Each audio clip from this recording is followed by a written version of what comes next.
Do y'all think this is even going to actually make it to trial at this point? Before we get into today's video, I just want to let you guys know that this video is for educational purposes only. Please remember to be kind to everybody everywhere, in your everyday life, in your home, in the grocery store, and especially in the comment section down below. Please do not show hate to anybody, anywhere.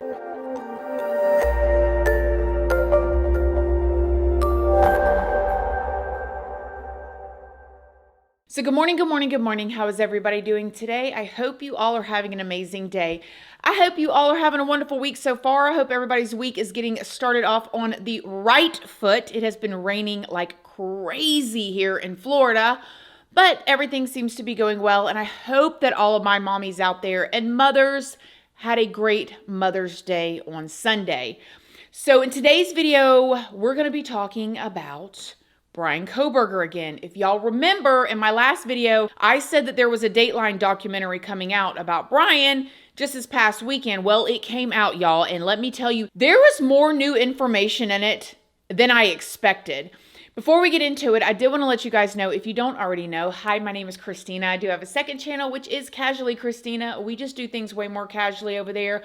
What I eat in a day's carnivore type stuff, life on the compound, that type of thing. If you're interested, check out my second channel. I also have a Patreon. My Patreon's for 18 and up, and over there we talk about more personal stuff. We go live over there. There is a $2 tier for all the true crime stuff that cannot go onto YouTube due to their terms and policies. That is over on my Patreon under the $2 tier. Just make sure you read the full about section on what each tier offers before you join. I'm also on Instagram, Facebook, Snapchat, and Like to Know It. And Like to Know It is a platform where you can find links to a lot of things that I use and that y'all ask about or that I like everything from workout gear, skincare, makeup, furniture, cooking utensils, basically anything and everything that I want to link, I can link, and I do over on my Like to Know It. And all of those platforms are linked down in the description box if you would like to come and check me out. So, I actually don't think that these types of documentaries should be coming out before a trial. I did not think it was right when they did that with the Alec Murdaugh trial, and I don't think it's right, and this is just me, my unprofessional opinion. Y'all know I'm not a professional. I pull all my information from public news sources that's already out there. I filter it through my own words and opinions. And yeah, I tell y'all to go do your own research and form your own opinions. But my very unprofessional opinion, just something about it seems wrong when there's a trial hanging in the air. However, I have to assume that Dateline knows what they're doing legally, and they have crossed their T's and dotted their I's to make sure they're not crossing any boundaries or saying or doing anything that could actually affect the integrity of the trial on both sides, on Bryan's side and on the family side. Y'all already know, I believe from the evidence that's already out there as of right now, okay, I have not seen the defense's case, but I believe that they got the right guy. I believe Bryan did it. Even with that, these documentaries like this that come out before the trial, to me, something about it just seems off. However, it's already out there. All the big news sources are reporting on it, and so we're talking about it here too. First, let's talk about the new security footage that actually came out last week. Now, I included this in my last video, but I want to talk to you guys about it again because the Dateline documentary really did a good job of laying out the whole timeline of the incident and corresponding it with the security camera footage. Now, what I found to be the most interesting part about this footage is the fact that the car, suspected to be Bryan's Hyundai Elantra, appears to actually speed away after the incident took place.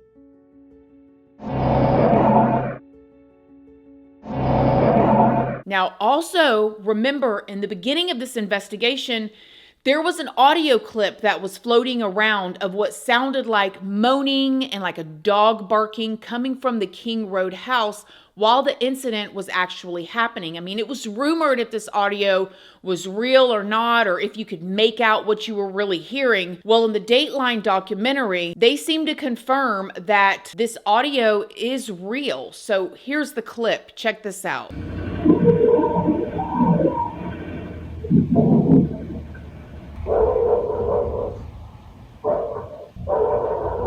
If that audio really came from the house, like chills.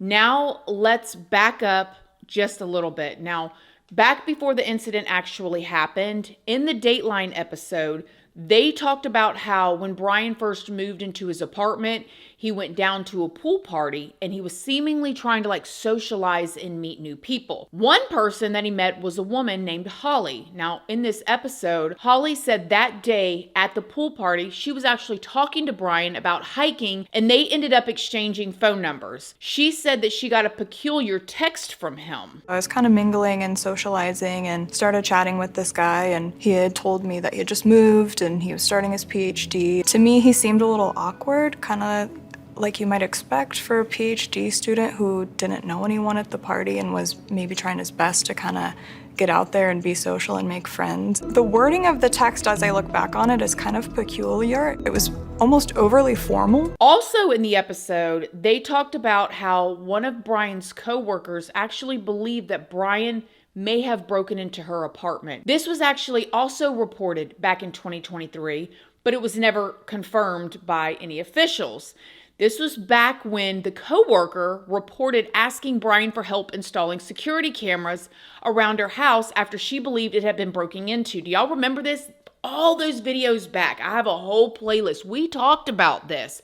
Well, in the Dateline documentary, it seemingly was confirmed. Now, this person was not in the documentary, and it makes me wonder if that's because she's going to be testifying in court. Now, it was said that Bryan agreed and helped this young lady install these security cameras, but it was speculated even way back then that Bryan only helped her install these cameras so he could get access to them himself. Since he was the one hooking them up, meant that he would know all of the coworkers' Wi-Fi passwords, sign-in information, and all of that stuff. And if he did, imagine y'all, because this was in an apartment complex. So she was having these security cameras in her home and everything, meaning he could have been watching her from inside. But guess what? There's even more details about this situation that was revealed by Dateline in this episode. This coworker was someone who, according to Dateline, shared an office space with Bryan at WSU. She was even supposedly romantically interested in Bryan at one point, but he apparently rejected her. Strange, right? But according to her, things got kind of creepy. She says that one day when she was at home alone, she baked a cake, but she burnt it, so she left it on her oven before she left her apartment. So, okay, she's baking this cake, she burns it, she leaves it on top of, the stove or the oven, and then she goes about her day and does what she does. She said that when she got back home, the burnt cake was in the microwave, which is not where she left it. Like somebody came in, was snooping around, and moved the cake into the microwave, almost like messing with her. Then she says that she went up to her bathroom and she saw that all of her toiletries had been lined up in a neat row on top of her toilet, which is not where she normally kept them. Then she said that she realized an important watch and a letter were completely missing. All of this was very weird to her because just before this happened, she realized that her apartment key had gone missing. She had actually reached out to Bryan and asked him if he had it or if he knew where it was, but he denied it. But then, just a few hours later, it suddenly reappeared back in her apartment. Yeah, just inside of her apartment. Nothing was stolen from her home either. This was apparently the break that led her to asking Bryan to help her install the security cameras. Now she wonders if it was Bryan the whole time that stole her key, broke into her place just to scare her or mess with her or maybe frighten her into allowing him to help her install these security cameras so he would have access to them. When I saw that on the Dateline episode, all I could think about was BTK and these certain serial people that we know from the past. And remember, Bryan Kohberger studied these people, a PhD, criminology major. He was very well connected with BTK, and the professor that he was under allegedly even goes to visit BTK in prison. I mean, that close, would go into people's homes and steal just little nonsensical items as little keepsakes. So I cannot help but to wonder if this is what he was doing. He was kind of gearing up. He was testing the waters. It was also revealed in the Dateline episode that Bryan had allegedly been browsing photos of dozens of local female college students in bathing suits. They say that some of the accounts that Bryan was looking at were friends or followers of Xana, Kaylee, and Maddie. Yes.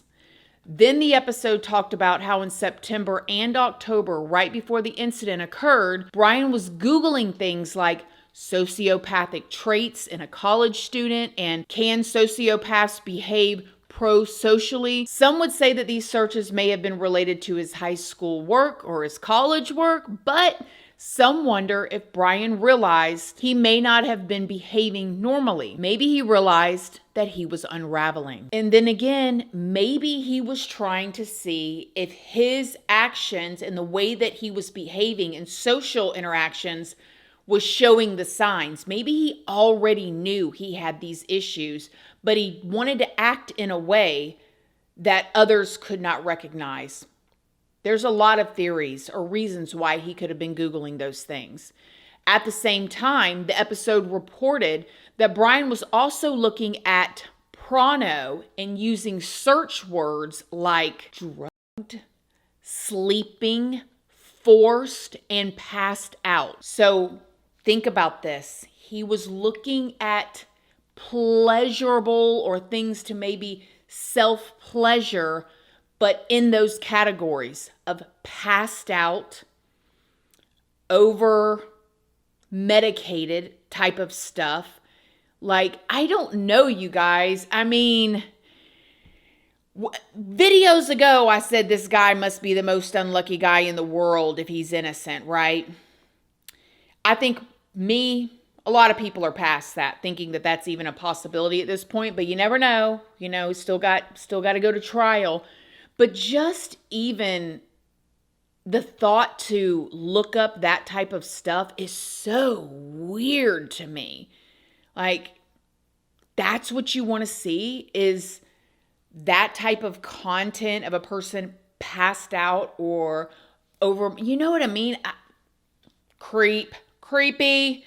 This episode also had an FBI agent that analyzed Bryan's phone records and talked about how allegedly Bryan's phone connected to a cell phone tower, providing coverage within 100 meters of the King Road home 23 times over 4 months before the incident. Each incident was after dark, and one visit was just 6 days before the incident. Something else that I found really interesting in this episode is that they showed a 3D recreation of how their sources believed that the incident happened.